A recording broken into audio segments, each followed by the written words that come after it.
Esportes, Mauro César. O que falar dessa chegada do Tite ao Flamengo? Hoje já começa o trabalho dele, né? Vai treinar o time durante a data FIFA. Muito boa tarde para você, Mauro César. Boa tarde, Pedro, companheiros. Bem, acabou essa novela, né? Ele vai ter um período aí bem razoável, né? O jogo contra o Cruzeiro em Belo Horizonte no dia 19. Então isso vai dar aí, 9 dias, né? Até a partida, um tempo bom assim, para ele começar a trabalhar e tentar já mudar o time, ajustar o time de acordo com aquilo que ele acredita. Ele tem ali algumas tarefas, me parece, que são importantes, recuperação de alguns jogadores, caso do Cebolinha, que jogou bem com ele na seleção em 2019 e que ele pode tentar recuperar. Se ele conseguir recuperar esse jogador, ele certamente recuperar no sentido de voltar a jogar bem, né? Como jogou em outras ocasiões. Ponto para ele. Tem o Ayrton Lucas, também na mesma situação. E especialmente o Arrascaeta, que aí envolve uma questão médica também, vive machucado, tem jogado muito menos do que deve, do que pode. Claramente, aí vive de lampejos, um jogo ou outro que ele consegue fazer uma jogada ou outra. Quando faz um passe, nossa, olha só como ele tem visão de jogo. Tá, mas tudo bem, mas não está decidindo jogo nenhum, não faz gol, fica de fora, fica machucado. É muito pouco pelo que custa e pelo que representa. E o grande trabalho dele, que é o Gabriel, né? Nem tanto pela questão lá da música xingando o Tite, que a torcida cantou, e o Gabriel fez coro depois do título da Libertadores. Isso aí resolve facilmente. Aquela história, né? Chega ali, troca uma ideia e tudo, águas passadas, vamos embora. A questão é fazer o Gabriel jogar bola, né? É isso que eu quero ver. Como é que o Tite vai fazer para convencê-lo de que ele é um atleta e que ele tem que ficar, no mínimo, inquieto com a fase muito ruim que está atravessando. Hoje o Gabriel em campo, ele é uma peça praticamente nula. 6 últimos jogos não fez gol, nem chutou uma bola na direção do gol. Então, essa acho que é uma tarefa mais pesada, porque é um jogador que, nas raras entrevistas recentes, não demonstra ter autocrítica. Ele parece não entender que ele está numa fase muito ruim, jogando rigorosamente nada, e que isso é incompatível com quanto ele custa e quanto ele representa. E fazendo com que se empenhe para corrigir aí essa fase, que isso aí é trabalho, né? Não tem outro jeito. E aí a meta dele é muito baixa, né? Para esse campeonato é chegar entre os 4 primeiros. O Flamengo está ali, acho que em quinto, mas com a mesma pontuação do terceiro, do quarto. Então, e 2 pontos atrás do segundo, né? Então, está todo mundo embolado, fora o Botafogo. Não é uma tarefa complicada se colocar na zona de classificação da Libertadores. Tem que ser por ali mesmo, porque o Botafogo não vai ganhar a Libertadores, o Grêmio não vai ganhar a Libertadores, o Palmeiras não vai ganhar a Libertadores, né? O Fluminense pode ganhar, mas está atrás do Flamengo, né? Então, é importante ficar entre os 4, porque é provável que dos 4 ali nenhum consiga vaga por outro meio. E com isso tem que pontuar, tem que vencer alguns jogos, mas acho que é uma tarefa que não é das mais complicadas, não. Acho que ele consegue, de repente, colocar na fase de grupos e aí, com alguns bons jogos nesse ano, ele consegue, de repente, ganhar a torcida e aí inicia ano que vem com mais tranquilidade. Para pensar em título, ele precisa ganhar praticamente todos os jogos e torcer por tropeços do Botafogo. Muito pouco provável que ele consiga tal feito, né? Vencer todos os jogos. Muito difícil, muito difícil. Vencendo todos os jogos, passa a ter chance. Mas acho muito difícil ganhar 12 jogos seguidos, ou 11 jogos e perder um, empatar uma coisa assim, muito complicado. Então é uma meta, acho que baixa, muito factível, e acho que ele pode começar aí um trabalho até com uma certa tranquilidade, entendendo o funcionamento do clube, os jogadores, para que no ano que vem ele possa aí sim dar um passo um pouco mais fundo, né? E o pessoal vai se acostumando aí com o titês, né, com o linguajar dele, vai se habituando aí a esse dialeto, né, que estava afastado aí do noticiário durante 10 meses aproximadamente ele ficou.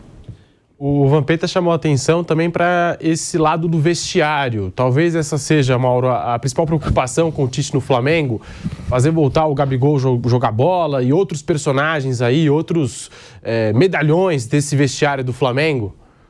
Acho que ele costuma lidar bem com isso, né? Ele costuma compor bem com os jogadores. Geralmente o Tite não é de rupturas, não pode esperar também que ele vai ser o cara para fazer reformulação, mandar jogador embora. No Corinthians ele se afastou, inclusive. Em 2013 é o Mano que passou por um período aí de mudanças, depois ele volta em 2015 e aí faz o seu melhor trabalho, assim, disparado, né?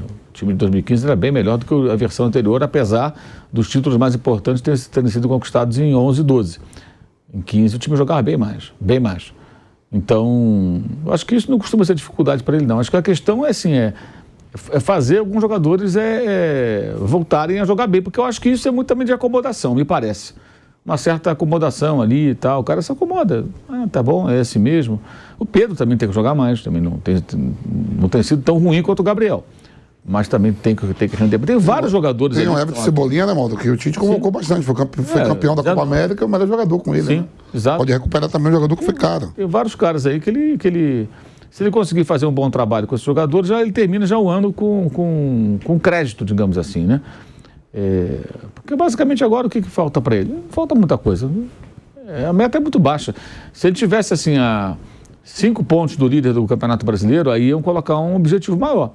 Olha, tem que ganhar o campeonato, tem que ganhar os jogos aí, esperar um tropeço, mas está 11 pontos atrás. 11 pontos. E está 11 pontos porque no sábado o time foi de novo um time preguiçoso, né? Um time acomodado, fez 1-0 no Corinthians, aí quando entrou Arrascaeta e Gabriel, acabou, o time piorou.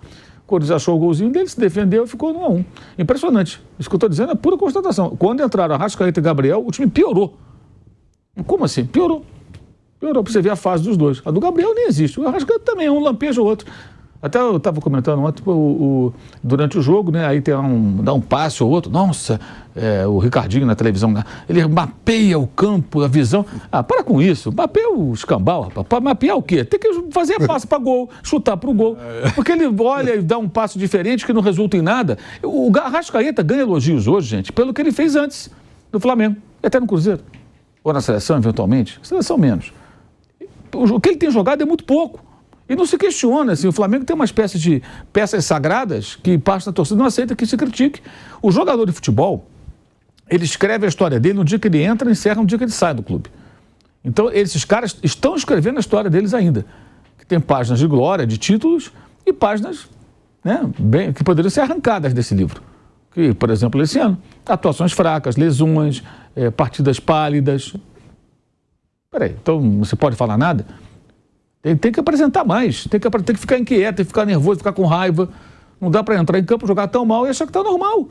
Tá tudo bem. Ele não vai dar bronca nos caras e tal, ele vai conversar, certamente, tentar trazer naquela lábia que ele tem e tal, que é boa, para que os caras se dediquem identificando quais são as carências, as deficiências de momento. Mas assim, eu acho isso um negócio muito sério.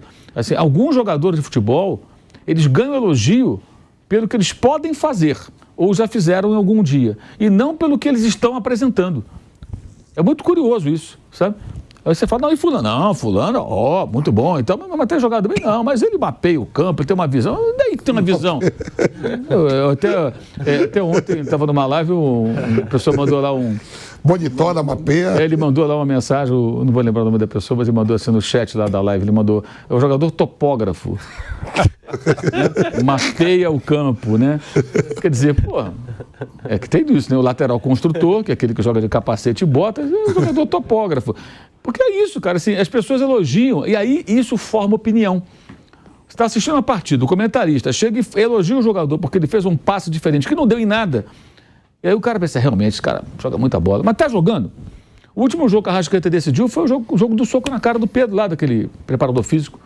Que ele entrou no segundo tempo, ele fez um gol de falta e deu um passe espetacular lá pro Wesley, e o moleque fez o gol da vitória. Depois não fez mais nada. Qual foi o peso da Arrascaeta na final da Copa do Brasil? Que tanto se trabalhou para ele jogar. Ele fez uma diferença no jogo contra o São Paulo? Não fez. Foi uma atuação comum. Absolutamente descomum. Agora, ele pode mais? Ele pode, mas por que não faz mais? Que ele está se machucando muito. Por que se machuca muito? Então tem que se descobrir isso. E no caso do Gabriel, não é nem questão de lesão, ele não está machucado. Ele está jogando mal, ele parece pesado. Aí se é massa magra, massa gorda, tudo isso eu não sei, isso aí quem tem que falar são os preparadores físicos, né? A turma lá do próprio clube. Agora tem uma equipe nova chegando. O fato é que ele não tem mobilidade, ele não consegue chutar no gol, ele não consegue fazer uma jogada, ele não consegue fazer aquelas movimentações na diagonal que ele encontra os espaços. Então, está muito mal, muito mal. O Pedro, bem ou mal, ainda participa de uma jogada ou outra. Até a jogada do gol contra o Corinthians ele participa. O Thiago Maia recupera a bola, ele toca no Everton Ribeiro, que faz o passe para o Gerson. O Gerson faz ali uma finta e dá um belo chute e sai o gol. Consegue participar minimamente do jogo, embora também não esteja bem. O Gabriel não participa do jogo, gente. E eu acho incrível assim que parece que está tudo bem. Está tudo normal, está tudo certo, não está normal. Sabe, essa acomodação, acho que aí o Tite vai mexer com isso. Não na base do vamos que vamos, tal, não. Mas do jeito dele, ele vai de alguma forma, acho que mexer com isso. 6 anos de Tite na seleção brasileira e agora ele volta para a rotina dos clubes, Vanderlei. Você também aposta no lado conciliador do Tite para resolver aí essas questões com os medalhões do Flamengo, para se enturmar com esse grupo do Flamengo, Vanderlei? Bom, é claro que se for só Dalai Lama, a coisa não vai funcionar, é evidente. Mas esse ponto é extremamente importante, a gente já destacou aqui.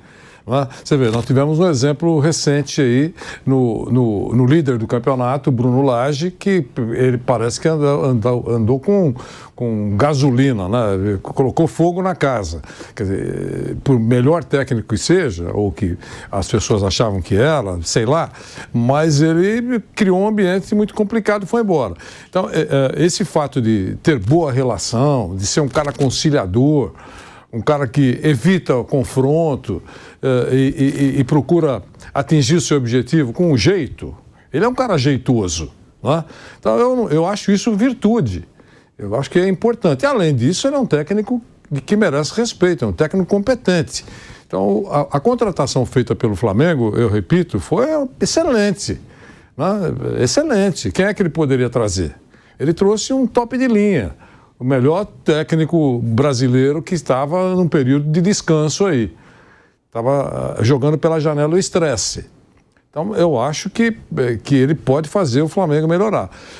Entendo que o Flamengo tem um elenco extremamente importante, mas que todos esses componentes que já foram citados várias vezes aqui no programa, molão, desinteressado, não bem fisicamente, tudo isso é uma verdade. Mas esses caras, você pode esperar alguma coisa deles. Eles têm talento, eles têm qualidade técnica para jogar mais do que estão jogando agora. Se ele conseguir fazer isso, recuperar alguns jogadores, são contratações importantes. Eu faço essa comparação. Se o Cebolinha passar a jogar legal, foi uma grande contratação que acabou de fazer o Flamengo aí. Olha o que esse cara está jogando. Se o Gabigol começar a fazer gols, que centroavante que o Tite trouxe, hein? É assim. É quando você me deu a informação que o Palmeiras renovou com o Gustavo Gomes. Eu falei, a melhor contratação dos últimos tempos. Ou não é verdade? Porque se ele fosse embora, quem que vai jogar na defesa? O Abel Ferreira? Então, é isso. Eu acredito que ele pode fazer a coisa melhorar. Eu não tenho a antevisão do fato. Acho que o tempo é que vai responder. Mas eu tenho que dizer que nesse momento que foi uma muito boa contratação. E o Tite assumindo agora, ele só não vai... O do plantel que está treinando, Maldo, só a Arrascaeta e o Pulgar, né, que está na seleção, né? Só dois jogadores não vai estar. O resto do plantel vai estar todo mundo. Isso aí. Bonitinho treinando.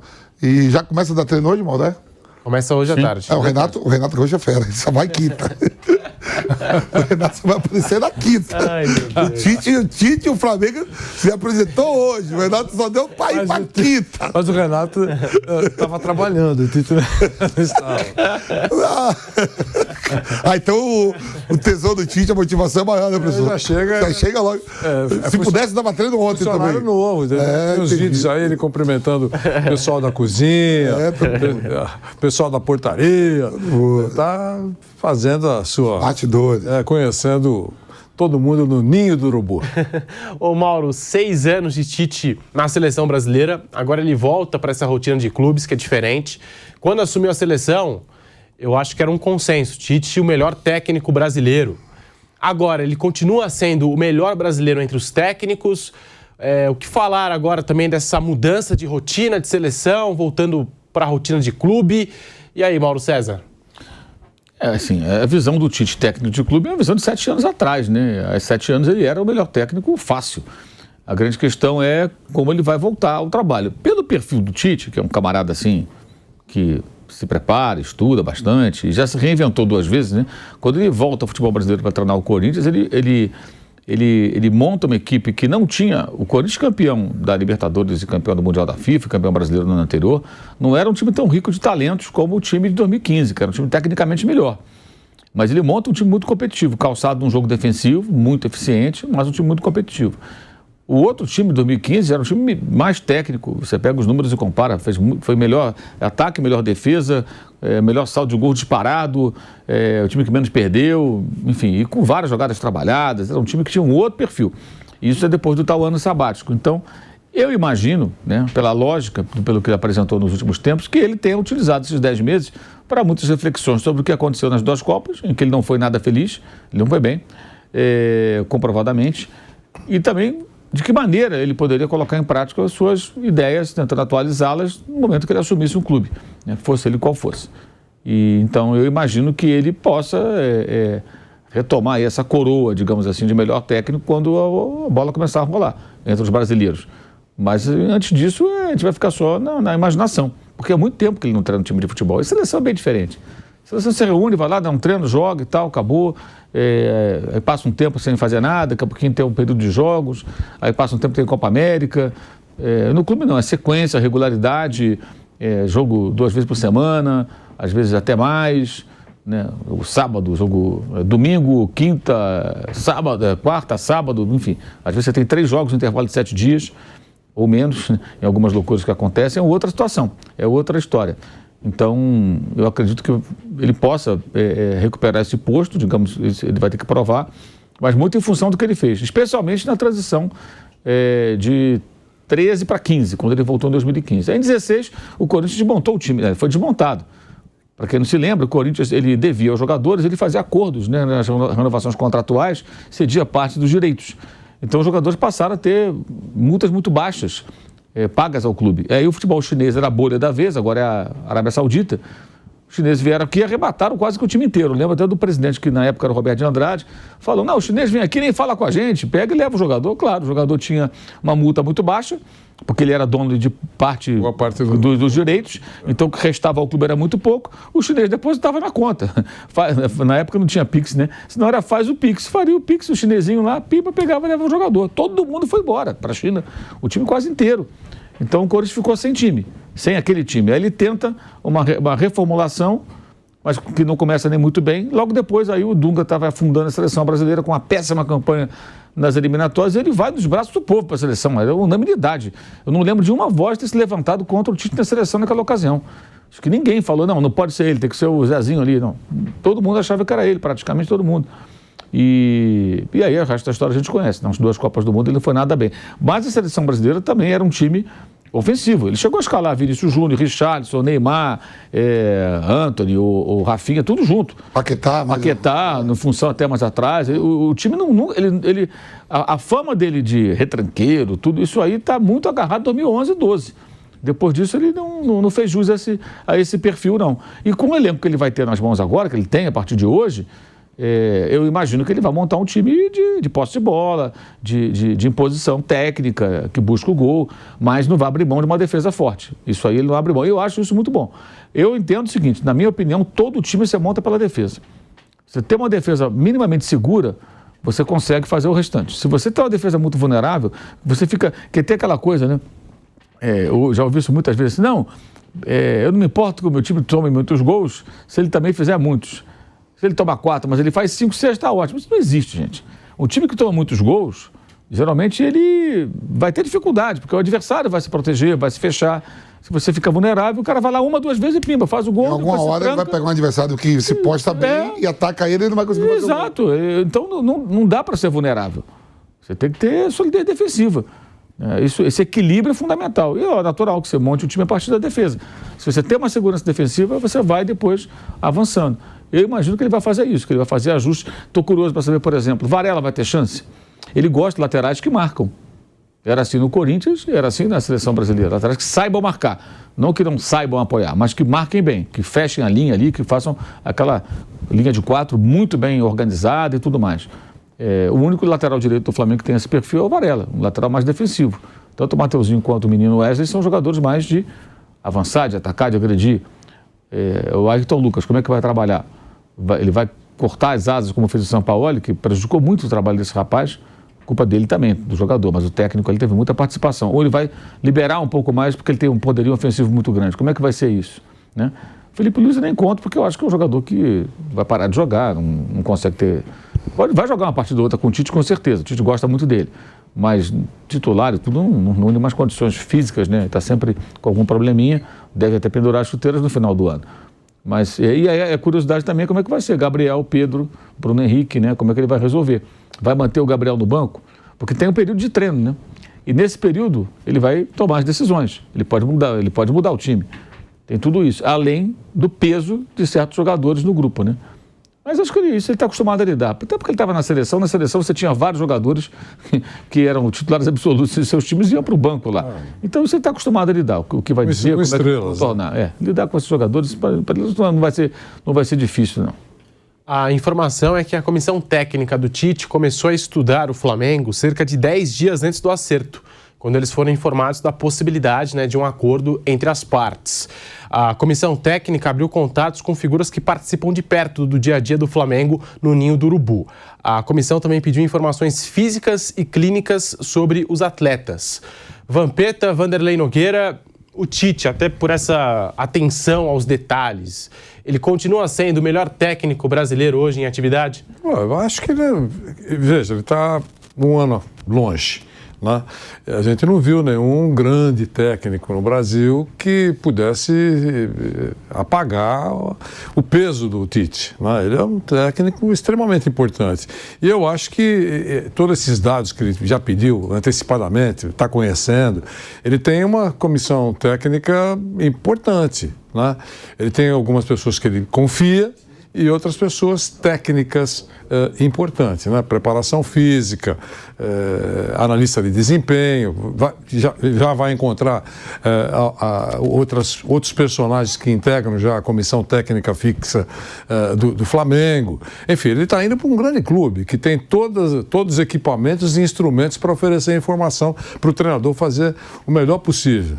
Né? Então, eu acho que ele chega numa casa importante, ele vai ter... Sabe como é que é? Ele vai ter, ele tem a competência dele, o talento dele e vai receber todos os instrumentos para fazer muito bem o seu trabalho. Começa hoje, né? Vai chamar a atenção. Eu acho que a TV Flamengo deve transmitir o treino dele. É claro, até agora foi manchete negativa, uma série de coisas no Flamengo. Com a chegada do Tite, pelo menos nos primeiros dias, você sabe que a chegada tudo é festa, né? Pelo menos nos primeiros dias, o Flamengo vai começar a reunir manchetes positivas aí, de trabalho, de relação, imagens de pessoal se abraçando. Que bom que o senhor está aqui, professor, que maravilha. Beijinhos, abraços. E aí tem o jogo, dia 19, que começa a caminhada. É uma atração, no banco de reservas é uma atração. Tem muita gente que estava dando uma olhadinha aqui nas redes sociais dizendo, mas ele fugiu do Corinthians. É muito provável que isso tenha sido colocado mesmo sobre a mesa. E eu vou repetir aquilo que eu falei aqui. Se eu estivesse no lugar dele e pudesse optar, não que fosse o primeiro assunto para se fechar um negócio, não é isso. Mas se eu pudesse optar, eu faria a mesma coisa que ele fez. Se ele fez isso pensando nisso, eu pensaria. Eu vou escapar dessa estreia contra o Corinthians, por esse cenário todo, pela vida que eu vivi lá, pela importância que eu tenho junto ao clube e aquilo que a maioria da torcida do Corinthians vê o Tite. Para que vai entrar nessa rota de colisão? Eu vou esperar mais alguns dias e evito o constrangimento. Ele viveria um momento constrangedor na arena. Para muita gente, ele pipocou. Eu avalio, cada um avalia da melhor maneira possível. Eu acho que ele evitou momentos constrangedores e o tempo passa. Aquilo que eu falei, na próxima, se ele vai continuar no Flamengo, vai chegar a hora de enfrentar o Corinthians na arena. Mas eu acho que esse momento, se ele fez isso pensando em evitar esse encontro, eu não considero nada absurdo.